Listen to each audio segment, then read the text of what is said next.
Hi friends, இது நம்மளோட sam and sadhu cooking. இன்றைக்கி நம்ம பார்க்கக்கூடிய ரெசிபி சிம்பிளான முட்டை கிரேவி தான். வாங்க பார்க்கலாம். அடுப்பில் கடாய் வச்சு எண்ணெய் சூடானதும் சோம்பு, பட்டை, 2 கிராம்பு சேர்த்துக்கோங்க.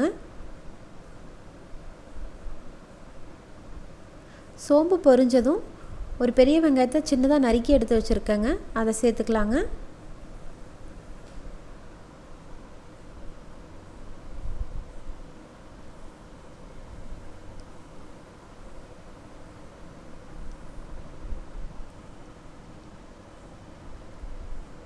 கூடவே ஒரு பச்சை மிளகாய்,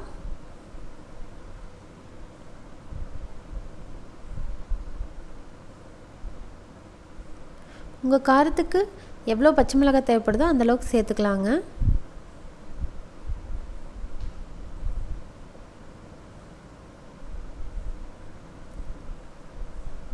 கொஞ்சமாக கருவேப்பிலை சேர்த்துக்கலாங்க.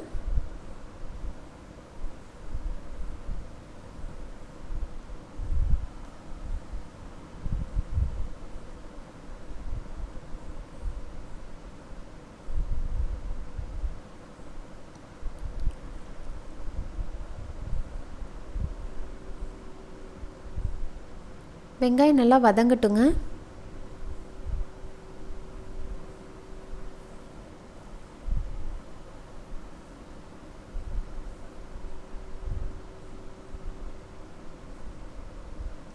இப்போது இஞ்சி பூண்டு பேஸ்ட் தட்டி வச்சுருக்கிறதுல 1 டேபிள் ஸ்பூன் சேர்த்துக்கலாங்க.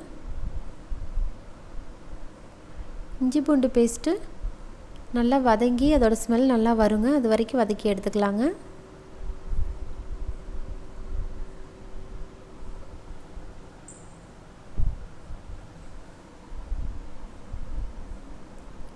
இப்போது ஒரு தக்காளி பழத்தை எடுத்து நல்லா மிக்சியில் நைஸாக அரைச்சி வச்சுருக்கேங்க, அது சேர்த்துக்கலாங்க. தக்காளி பழம் நீங்கள் பொடி பொடியாக கட் பண்ணி கூட போட்டுக்கலாங்க.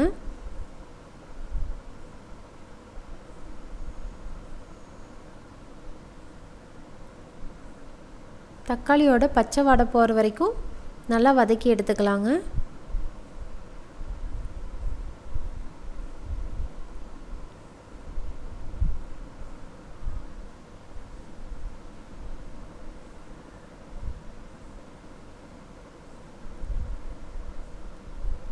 தக்காளியிலிருந்து நல்லா எண்ணெய் பிரிஞ்சு வருங்க, அது வரைக்கும் நல்லா வதக்கி எடுத்துக்கலாங்க.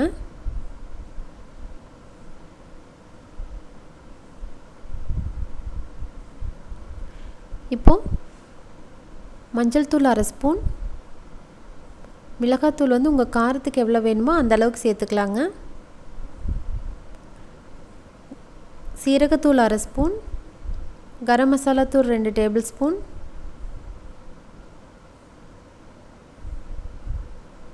மல்லித்தூள் 2 டேபிள் ஸ்பூன். சிம்மில் வச்சுக்கோங்க அடுப்பு. எப்போவுமே நம்ம பொடியெல்லாம் சேர்த்தும்போது சிம்மில் வச்சிட்டோம்னா நம்மளுக்கு அதோட ஸ்மெல் நல்லா வருங்க, சீக்கிரம் கருகியும் போகாது. நல்லா வதக்கிக்கலாங்க, பச்சை வாடை போகணுங்க, அது வரைக்கும் நல்லா வதக்கி எடுத்துக்கலாங்க.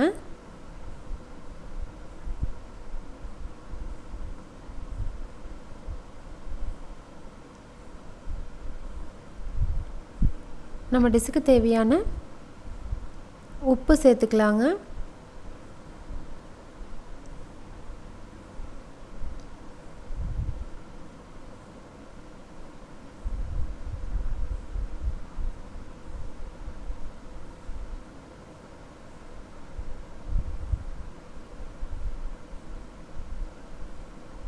எல்லாம் நல்லா மிக்ஸ் பண்ணி விட்டுக்கலாங்க.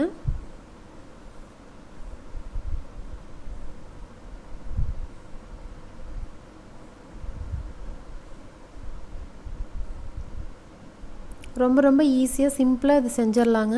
சண்டே டைமில் ரொம்ப லேசியாக இருக்குது அப்படின்னா நம்ம டக்குன்னு இந்த ரெசிபி செஞ்சிடலாங்க. ரொம்ப ஈஸியாக டேஸ்ட்டாக இருக்குங்க. 1 டம்ளர் தண்ணி ஆட் பண்ணிக்கிறேங்க. உங்களுக்கு எவ்வளோ கிரேவி வேணுமோ அந்தளவுக்கு நீங்கள் தண்ணி ஆட் பண்ணிக்கலாம். உங்களுக்கு கிரேவி இன்னும் ஜாஸ்தி வேணும் அப்படின்னா தக்காளியும் வெங்காயமும் கூட நீங்கள் இன்னொன்று ஆட் பண்ணிக்கோங்க.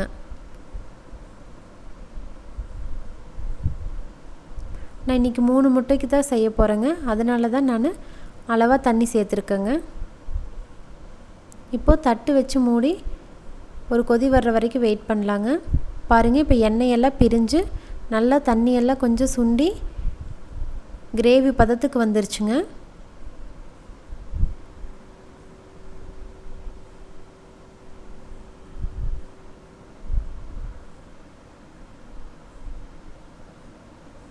இப்போது நம்ம முட்டையை உடைச்சி ஊற்றிடலாங்க.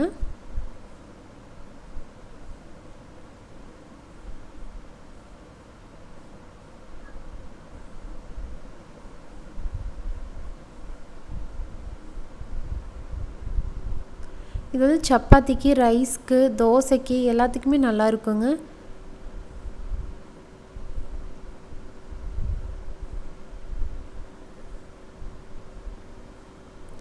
ரொம்ப டேஸ்ட்டாக இருக்குங்க. ரொம்ப சிம்பிளாக செஞ்சிடலாங்க. 10 மினிட்ஸ் 15 மினிட்ஸில் இந்த கிரேவி ரெடி ஆயிருங்க. தட்டி வச்சு ஒரு 2 நிமிஷம் வச்சுருந்து எடுத்துட்டோன்னா ஒன் சைடு வந்து வெந்துருங்க. நீங்கள் சிம்மில் வச்சு வேக வச்சு எடுத்துக்கோங்க. இப்போது முட்டை உடையாமல் மெதுவாக திருப்பி போட்டுக்கலாங்க.